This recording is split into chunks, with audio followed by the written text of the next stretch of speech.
Commissioner, आने वाले election को लेकर आप क्या कहते हैं? ऑपोजिशन की हालत पतली है, प्रॉब्लम वो स्टूडेंट्स ही हैं। वो बच्चे ओपिनियन पोल बनाकर लोगों पर असर डाल रहे हैं, दिखा रहे हैं जैसे सरकार उनकी बनेगी। सर, हमें लगा था वो सोशल सर्विस तक ही सीमित रहेंगे, लेकिन धीरे धीरे उन्हें शहर गांव हर जगह भारी पॉलिटिकल सपोर्ट मिल रहा है। वैसे डरने वाली कोई बात नहीं है सर। किसी को कमजोर नहीं समझना चाहिए।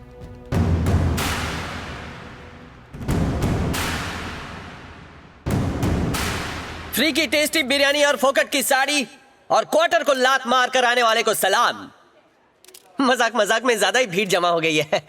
हम हमेशा यही उम्मीद रखते हैं कि हमारा हीरो जीतना ही चाहिए। धोनी ने 6 नहीं मारा, हमें वर्ल्ड कप नहीं जिताया। करमचंद बन के हमेशा एक दूसरे के घर में जासूसी करते हैं, खुद से ज्यादा दूसरे में इंटरेस्ट है। लेकिन सबसे इंपॉर्टेंट बात, अपने एरिया में कौन सा कैंडिडेट खड़ा है इसके बारे में किसी को रत्ती भर भी पता नहीं है। हमारी इस टीम में 8 PhD है। यह है सैयद, मंदिर में चढ़ाया हुआ 100 किलो का लड्डू लग रहा है।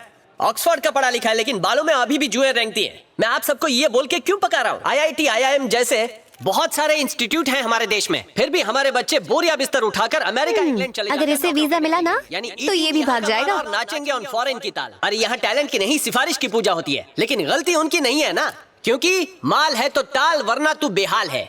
दुनिया को 0 हमने दिया और आज नसीब देखो हम खुद बड़ा ज़ीरो बन के रह गए। बसंत को देखना, दूर से देखो बहुत ज़ीरो क्यूट लगता है ना। पास आके देखो तो ज़ीरो एकदम नया बकरा दिखता है। ऐसा क्या है जो ओ यार, हमारे बच्चे यहाँ टिकते नहीं? तूने अपने हुस्न का जादू चला के मेरे बॉयफ्रेंड को तो पटा लिया ना। अब अगर मुझे कोई और पसंद आया है तो तुझे इसमें भी प्रॉब्लम है क्या? सदी में जी रहे हो। हॉस्पिटल है तो ऑक्सीजन नहीं, कॉलेज है तो टीचर नहीं, गवर्नमेंट ऑफिस है तो सॉरी, स्वच्छ भारत अभियान भूल गई। It's okay. वॉशरूम कहाँ है? Back stage. वाह, थैंक्स। मैं तो बोलता हूँ कब तक हम ये सब झेलते रहेंगे? हमें अपने लोगों को असेंबली में भेजना चाहिए ताकि जब हमारे नेता कोई गड़बड़ करें तो आपके ये आम आदमी उन्हें कान के नीचे बजाए। माँ कसम, मजा आएगा।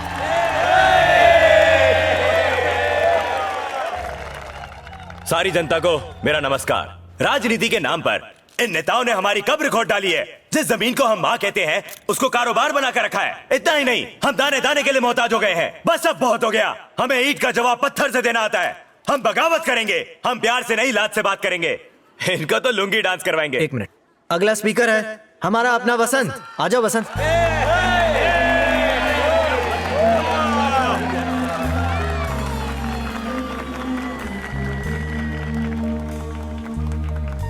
आप सबको मेरा नमस्कार।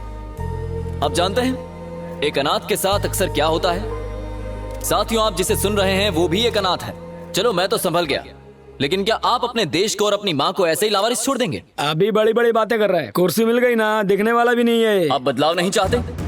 हम आवाज नहीं उठाएंगे? क्या आप अपने आप में बदलाव नहीं चाहते? आखिर कब तक ये लोग दीमक की तरह देश को खाते रहेंगे? क्या कोई आवाज नहीं उठाएगा?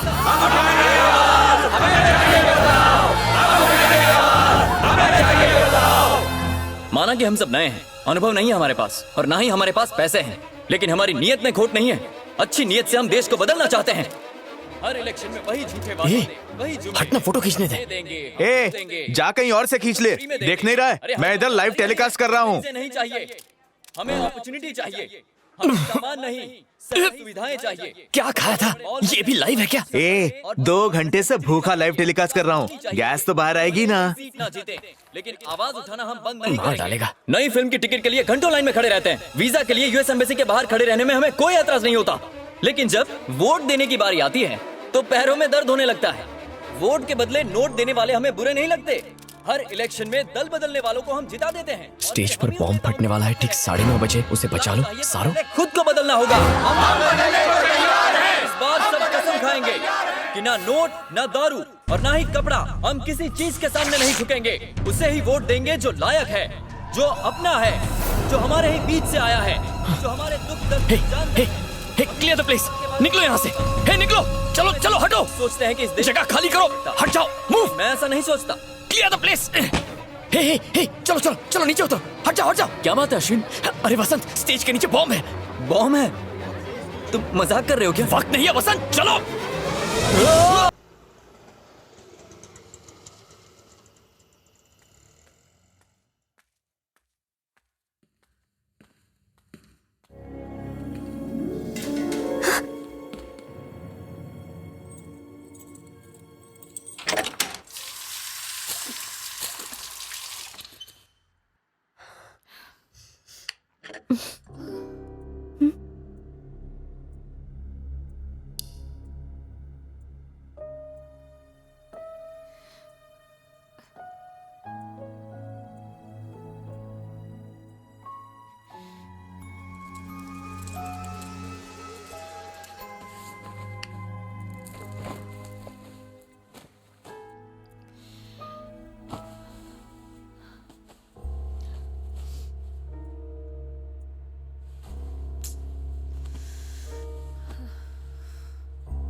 अरे मैं हूँ रेनू। क्या हुआ? क्या बात है? इतनी घबराई हुई क्यों हो? अश्विन, क्या हुआ तुम्हें?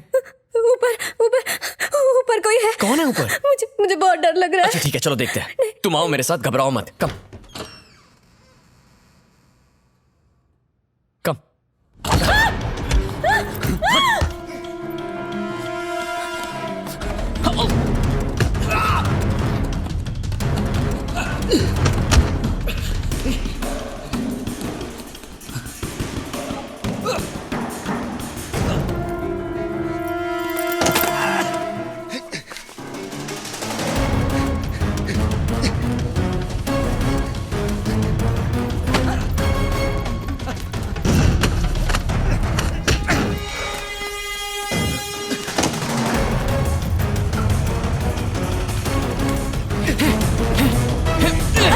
रुको।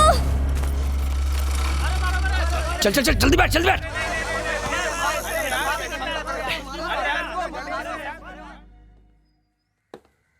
चोर सिर्फ घर से बैग लेने आया था, ना पैसा ना गहने, कुछ नहीं। आपने कुछ छुआ तो नहीं? जिस आदमी ने सरों का गला दबाया था उसकी उंगलियों के निशान उस फोन पर है। मैंने वो कैमरा फुटेज में देखा था। We didn't touch anything.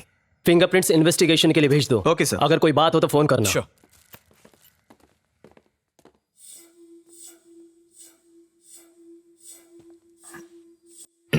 Okay, कल सुबह ऑफिस में मिलेंगे। कुछ प्रॉब्लम हो तो कॉल करना। ठीक है। तुमने मुझे बताया क्यों नहीं अश्विन? वही बताने के लिए मैं। उन्होंने सरों को क्यों मार दिया? सरों ने उनका क्या बिगाड़ा था? कुर्सी के लिए ये लोग कुछ भी कर सकते हैं अश्विन। ये लोग हैवान हैं। मुझे बहुत डर लग रहा है अश्विन, प्लीज मुझे छोड़ मत जाना। रिलैक्स रेनू, मैं हूं ना तुम्हारे साथ। बिल्कुल मत घबराओ। I am always there for you, okay?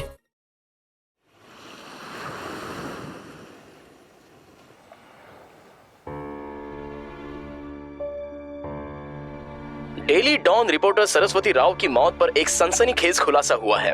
हाल ही में आए फुटेज से ये पता चला है कि उनकी मौत ब्लास्ट से नहीं, गला घोटकर की गई है। क्या उनकी मौत एक सोची समझी साजिश थी?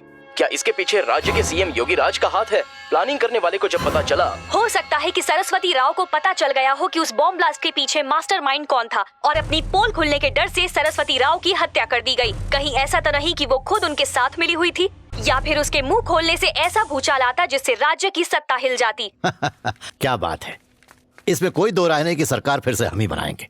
नमस्ते सर। नमस्ते नमस्ते। आपकी तबीयत कैसी है? बढ़िया सर। हाँ? नमस्ते सर।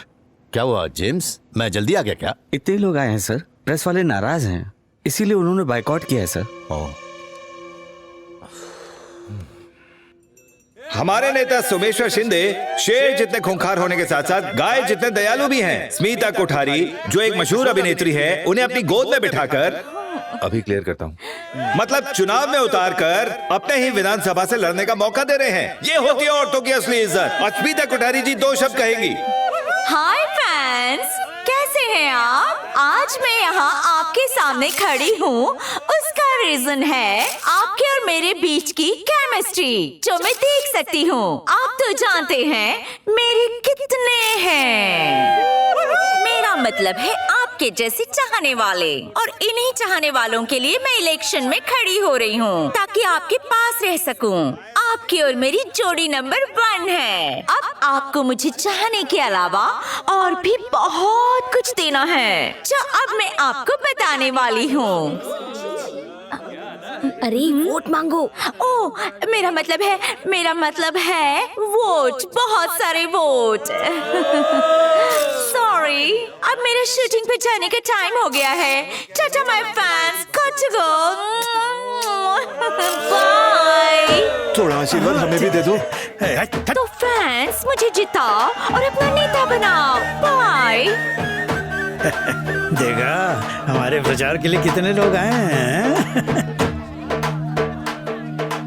और अब साथियों, मैं हमारे शेर राज्य के होने वाले अगले सीएम सोमेश्वर शिंदे को आपसे कुछ कहने के लिए आमंत्रित करता हूं। अरे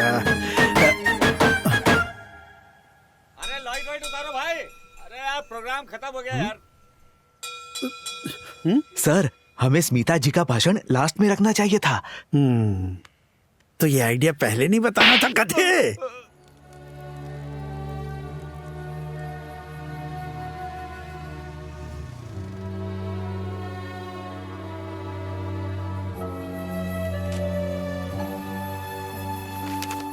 ये देखो ओपिनियन पोल, लोगों ने उम्मीद नहीं छोड़ी है। ओपिनियन पोल में तुम्हारी टीम का वोटिंग परसेंटेज 10 से बढ़कर 36% हो गया है। वसंत, प्लीज उन्हें जीतने मत देना। ब्लास्ट में क्या सिर्फ तुम्हारे यार दोस्त मारे थे? बाकी लोगों की भी जान गई है। क्यों? हमारी सरों नहीं गई, लेकिन हम सब कैमरा और पेन फेंक कर तुम्हारी तरह रोने नहीं बैठ गए। प्रॉब्लम क्या है? इतने में डर गया? इस बात का डर है ना कि तू ना मर जाए। ये है हमारा लीडर, सेल्फिश। इससे कुछ नहीं होगा, हम आवाज उठाएंगे। वसंत, मेरा अब भी तुझ पर यकीन है। जिन 30 लोगों की जान गई वो कौन थे? इधर देख, वो वही थे जिन्हें हम पर अटूट भरोसा था। अगर हमने कुछ नहीं किया तो उनका बलिदान जाया हो जाएगा। प्लीज यार।